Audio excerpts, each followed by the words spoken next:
हम recombinant DNA technology का complete process एक बार समराइज कर रहे हैं। अलग अलग पार्ट्स में हम पढ़ चुके हैं कि कैसे हम रेस्ट्रिक्शन एंजाइम को यूज करेंगे, कैसे उसको कट कराएंगे, फिर वेक्टर में उसको कैसे इंसर्ट कराएंगे, फिर ट्रांसफॉर्मेंट कैसे बनाएंगे, उसको सेलेक्ट कैसे करेंगे, फिर होस्ट की मल्टीपल कॉपीज कैसे बनाएं, फिर होस्ट से प्रोडक्ट कैसे बनाएं। ये सारा सब कुछ हम पढ़ चुके हैं। अब हमें पूरे रिकॉम्बिनेंट डीएनए टेक्नोलॉजी के प्रोसेस को सम अप करना है। तो इसको हमने 8 स्टेप्स में डिवाइड किया। आपकी एनसीईआरटी इसको 8 स्टेप्स में डिवाइड कर रही है। सबसे पहला स्टेप आता है isolation of the genetic material. जो आपका डोनर ऑर्गेनिज्म है उसके जेनेटिक मटेरियल को आपको आइसोलेट करना है। तो सबसे पहला क्वेश्चन तो यही आता है कि उसके जेनेटिक मटेरियल को हम निकालें कैसे, उसकी सेल से कैसे निकालें। और सेल में तो सारे के सारे बायोमोलिक्यूल हैं, तो उनमें से हम डीएनए को कैसे आइसोलेट करें। तो क्योंकि जो डीएनए है it is enclose within the membrane of the cell, तो हम उसको कैसे निकालें। तो इसके अंदर हम सबसे पहले क्या करेंगे, ब्रेकेज ऑफ द सेल, कि हमें सबसे पहले सेल को तोड़ना पड़ेगा। कि सेल को तोड़ेंगे तो क्या होगा बेटा, सेल के अंदर जितना भी कंटेंट है सारा का सारा बाहर आ जाएगा। जैसे ये एक सेल है और ये इसके अंदर न्यूक्लियस हो या न्यूक्लियोइड हो, इसके अंदर आपका जेनेटिक मटेरियल है। तो सबसे पहला पर्पस तो हमारा क्या है, इसकी सेल की वॉल को हम तोड़े, सेल मेम्ब्रेन को हम तोड़े ताकि सेल टूट जाए। और जब सेल टूटेगी तो सारा का सारा कंटेंट कहाँ आ जाएगा, बाहर आ जाएगा। तो सबसे पहला काम तो हमारा यही होता है। अब क्वेश्चन आता है कि सेल को तोड़े कैसे। वो डिपेंड करता है टाइप ऑफ सेल के ऊपर। कैसे, अगर आपकी ये सेल है कोई बैक्टीरियल सेल, तो इसकी वॉल को तोड़ने के लिए हमें यूज करना पड़ेगा लाइसोजाइम एंजाइम। कौन सा एंजाइम बेटा, लाइसोजाइम। लेकिन अगर ये सेल है कोई प्लांट सेल, तो आपको पता है प्लांट सेल की वॉल किससे बनी है, सेल्यूलोज से। तो इसको तोड़ने के लिए हमें यूज करना पड़ेगा सेल्यूलेज एंजाइम। और अगर ये कोई फंगल सेल है तो इसके वॉल को तोड़ने के लिए हमें यूज करना पड़ेगा काइटिनेज एंजाइम। लेकिन सेल तो टूट गई और सेल के अंदर का सारा कंटेंट बाहर आ गया। अब सारे कंटेंट में तो डीएनए के साथ साथ दूसरे मैक्रोमोलिक्यूल भी होंगे। तो सेकंड स्टेप में इसमें हमें क्या करना है, रिमूवल ऑफ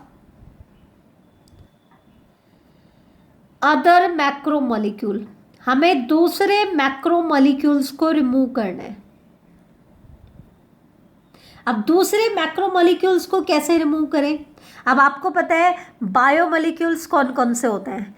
डीएनए के अलावा आरएनए होता है, लिपिड होता है, प्रोटीन होता है, कार्बोहाइड्रेट होता है। तो ये क्या कह रहे हैं कि आरएनए को रिमूव करने के लिए हम क्या करें, आरएनएज एंजाइम यूज कर लें, या हम यूं कह दें सिंपली राइबोन्यूक्लियेज एंजाइम हम डाल दें।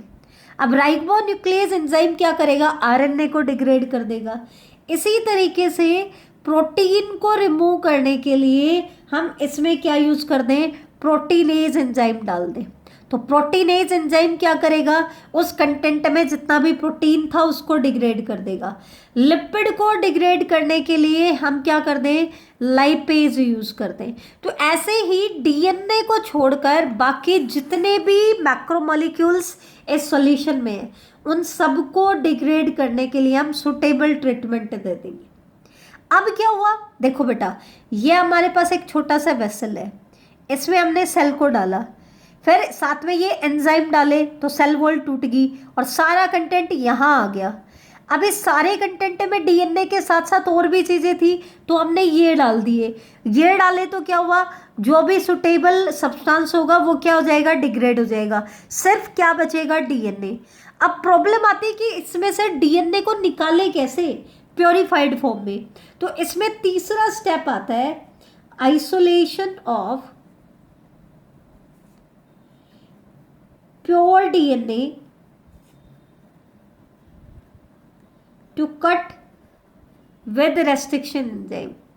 भाई हम चाहते हैं कि प्योर डीएनए हमें मिल जाए ताकि हम उसको रेस्ट्रिक्शन एंजाइम से कट करें और डिजायर्ड जीन हमें मिल जाए। तो अब ये प्योर डीएनए मिले कैसे? इसके लिए हमें सबसे पहले क्या करना पड़ेगा, ये जो सॉल्यूशन है जिसमें आपका डीएनए के अलावा बाकी कंटेंट भी भरा हुआ है, लेकिन उसको हमने डिग्रेड कर दिया है। डिग्रेड कर दिया तो वो मतलब वो मोनोसेक्राइड फॉर्म में आ गया, यूनिसेल मतलब आप यूं कह सकते हो मोनोमर यूनिट में आ चुका है। तो फिर डीएनए तो अभी भी पॉलीमर फॉर्म में है, तो उसको हम कैसे निकालें? तो इसके लिए हमें क्या करना पड़ेगा, डीएनए को पहले प्रेसिपिटेट करना पड़ेगा, उसको प्रेसिपिटाइज करना पड़ेगा। इसके लिए इसके अंदर हमें चिल्ड इथेनॉल डालना पड़ेगा। जैसे ही हम चिल्ड इथेनॉल डालते हैं, क्यों डालते हैं? चिल्ड इथेनॉल जब हम डालेंगे तो DNA is seen as collection of fine threads in the suspension। अब इस पूरी सस्पेंशन में हमें डीएनए अब थ्रेड की फॉर्म में दिखना स्टार्ट हो जाएगा। अब हमें पता चल जाएगा कि ये डीएनए की थ्रेड है। कब? जब हमें चिल्ड इथेनॉल मिल जाए। अब इस थ्रेड को निकाले कैसे? इसके लिए हम यूज करते हैं स्पूलिंग मेथड।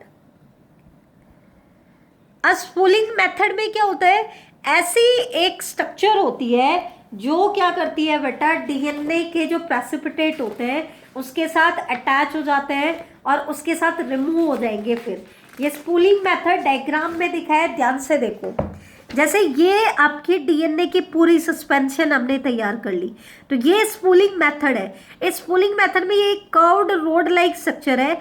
जब हम इसको डिप करेंगे इस सॉल्यूशन में तो डीएनए इसके साथ अटैच होकर के हम क्या कर लेंगे, डीएनए को रिमूव कर लेंगे। तो बेटा डीएनए, अभी तक तो हमने डोनर का कंप्लीट डीएनए आइसोलेट किया है। तो डोनर के कंप्लीट डीएनए को आइसोलेट करने के लिए हमें ये सारे स्टेप्स करने पड़े। पहले सेल को तोड़ना पड़ा, फिर दूसरे मैक्रोमोलिक्यूल्स को रिमूव करना पड़ा, फिर डीएनए को प्योरीफाई फॉर्म में आइसोलेट करने के लिए पहले चिल्ड इथेनॉल डाला और फिर स्पूलिंग मेथड को यूज किया। तो ऐसा करने से हमें डोनर का कंप्लीट डीएनए मिल गया। लेकिन हमें डोनर का कंप्लीट डीएनए थोड़ी ना चाहिए, हमें इसका क्या चाहिए, डिजायर्ड जीन चाहिए। तो इसके लिए हमें क्या करना पड़ेगा, रेस्ट्रिक्शन एंडोन्यूक्लियस एंजाइम से हम इसको फ्रेगमेंट में तोड़ेंगे। और सिर्फ इसको ही नहीं तोड़ेंगे, हम वेक्टर को भी सेम रेस्ट्रिक्शन एंजाइम से कट कराएंगे। तो हमें क्या करना है, फ्रेगमेंटेशन ऑफ, सेकेंड स्टेप क्या हो जाएगा, fragmentation of DNA by restriction endonuclease enzyme।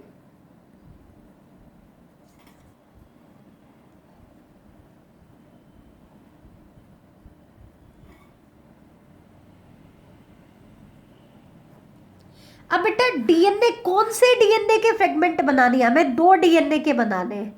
पहले तो हमें बनाना है डोनर डीएनए का, ठीक है। फिर हमें क्या करना है, वेक्टर को भी कट करना है सेम रेस्ट्रिक्शन एंजाइम से। तो दो डीएनए को हमें कट करना है। तो हमने क्या किया, डोनर के डीएनए को सुटेबल कंडीशंस में एक सुटेबल रेस्ट्रिक्शन एंडोन्यूक्लियस एंजाइम के साथ डाल दिया। तो रेस्ट्रिक्शन एंडोन्यूक्लियस एंजाइम क्या करेगा, डोनर के डीएनए को कट करेगा। लेकिन इसमें से तो हमें सिर्फ ये सेगमेंट चाहिए। तो ये सेगमेंट चाहिए तो हम क्या करेंगे, जेल इलेक्ट्रोफोरेसिस करेंगे और साइज के अकॉर्डिंग इस फ्रेगमेंट को हम क्या कर लेंगे बेटा, सेपरेट कर लेंगे। जब ये हमें डिजायर्ड जीन मिल जाएगा तो हम क्या करेंगे, पीसीआर टेक्नोलॉजी यूज करेंगे और इसकी मल्टीपल कॉपीज बना लेंगे, ठीक है। या फिर एक ऑप्शन और भी है कि हम कोई होस्ट लें, लेकिन ये होस्ट वो होस्ट नहीं है जिसमें हम इस डिजायर्ड जीन को ट्रांसफर करना चाह रहे हैं। ये होस्ट किस लिए है, इस डिजायर्ड जीन की मल्टीपल कॉपीज बनाने के लिए। तो हम इस डिजायर्ड जीन को एक वेक्टर में डालें और उस वेक्टर को एक सुटेबल होस्ट में इंसर्ट करा दें ताकि इसकी हमें मल्टीपल कॉपीज मिल जाए। और जब मल्टीपल कॉपीज मिल जाए तब इसको निकाल लें और किसी दूसरे होस्ट में इंसर्ट करने के लिए यूज कर सकते हैं। तो दो ऑप्शन हमारे पास है कि हमें डिजायर्ड जीन की मल्टीपल कॉपीज बनानी है, तो या तो हम पीसीआर टेक्नोलॉजी यूज करें या फिर हम वेक्टर को एक सुटेबल होस्ट में कल्चर करें। तो अगर हम ऐसा करेंगे तो हमारे पास क्या हो जाएगा, इसकी हमारे पास मल्टीपल कॉपीज मिल जाएंगी।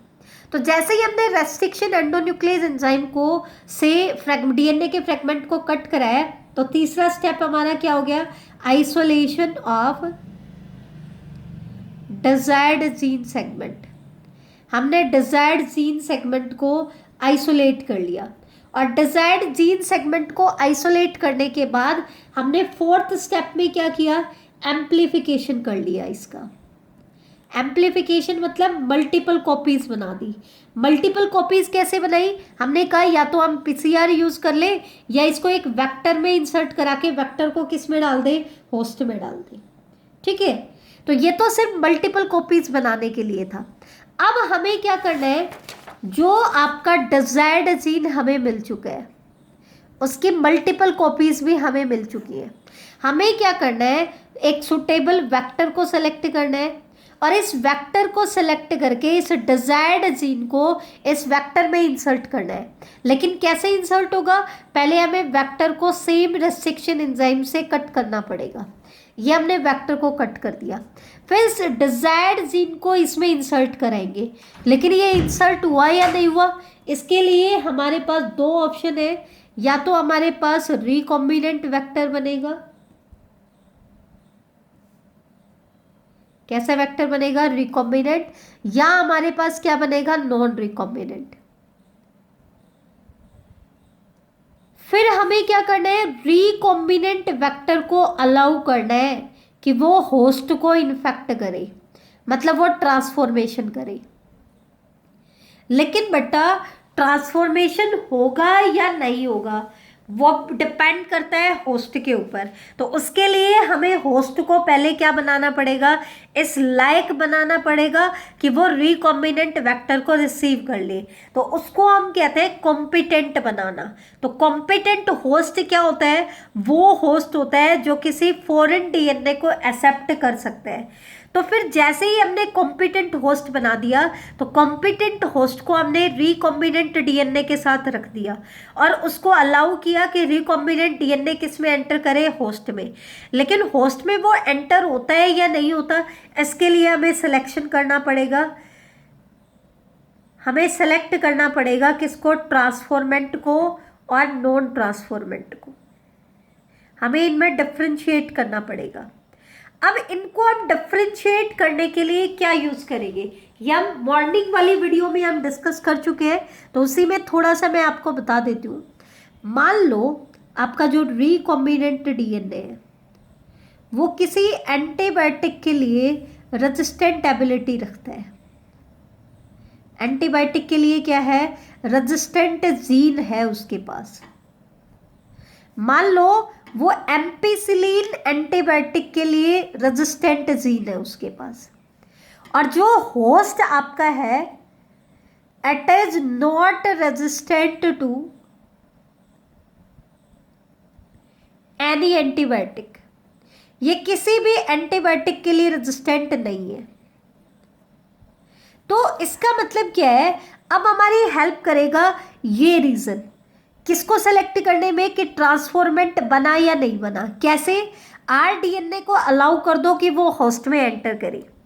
अब फिर जो आपको होस्ट सेल मिली उनको एक ऐसे कल्चर मीडिया में ग्रो करा दो जिसमें आपने एम्पिसिलिन एंटीबायोटिक को डाला हो। किसको डाला हो, एम्पिसिलिन एंटीबायोटिक को डाला हो। यहाँ पे रेजिस्टेंट जीन नहीं डाल रहे, जीन तो होस्ट में है या नहीं है वही चेक करना है।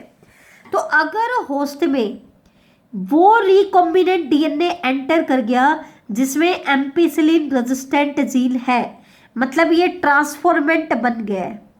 अगर ये ट्रांसफॉर्मेंट बन गया है तो इसको रिकॉम्बिनेंट डीएनए के पास जो एम्पिसिलिन की रेजिस्टेंट एबिलिटी थी वो अब किस में आ जाएगी, होस्ट में आ जाएगी। अब क्योंकि इसके पास एम्पिसिलिन का रेजिस्टेंट रीजन है, रेजिस्टेंट मतलब अब ये एम्पिसिलिन एंटीबायोटिक की प्रेजेंस में ग्रो कर सकता है, तो ये ग्रो कर जाएगा।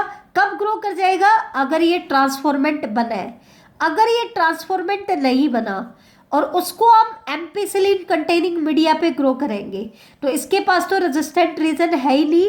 रेजिस्टेंट रीजन नहीं है तो ये एम्पिसिलिन एंटीबायोटिक की प्रेजेंस में ग्रो नहीं कर पाएगा और इसकी डेथ हो जाएगी। तो यहाँ पे जो एंटीबायोटिक का रेजिस्टेंट रीजन है वो हमारी हेल्प करेगा कि ट्रांसफॉर्मेंट बना या नहीं बना। तो नेक्स्ट स्टेप में क्या आएगा बेटा, आपके पास एक सुटेबल ट्रांसफॉर्मेंट बन चुका है, मतलब आपके पास सुटेबल होस्ट, इंजीनियर्ड होस्ट बन गया है। अब आपको क्या करना है, इस होस्ट से प्रोडक्ट ऑब्टेन करना है। लेकिन बेटा ये तो आपके पास एक ही होस्ट है, तो एक होस्ट से पहले आप क्या करोगे, मल्टीपल होस्ट बनाओगे। इसके लिए आप इसकी क्या करोगे, कल्चरिंग। आपने कल्चरिंग कर दी, तो जब आपके पास मल्टीपल होस्ट बन जाते हैं, जितना नंबर आपको चाहिए, तो अब हमें इस होस्ट से क्या चाहिए, प्रोडक्ट चाहिए। तो प्रोडक्ट निकालने के लिए हम क्या करेंगे, डाउनस्ट्रीम प्रोसेसिंग। तो ये है आपका पूरा बायोटेक का प्रोसीजर। तो आई थिंक आपको समझ आ गया होगा, ठीक है।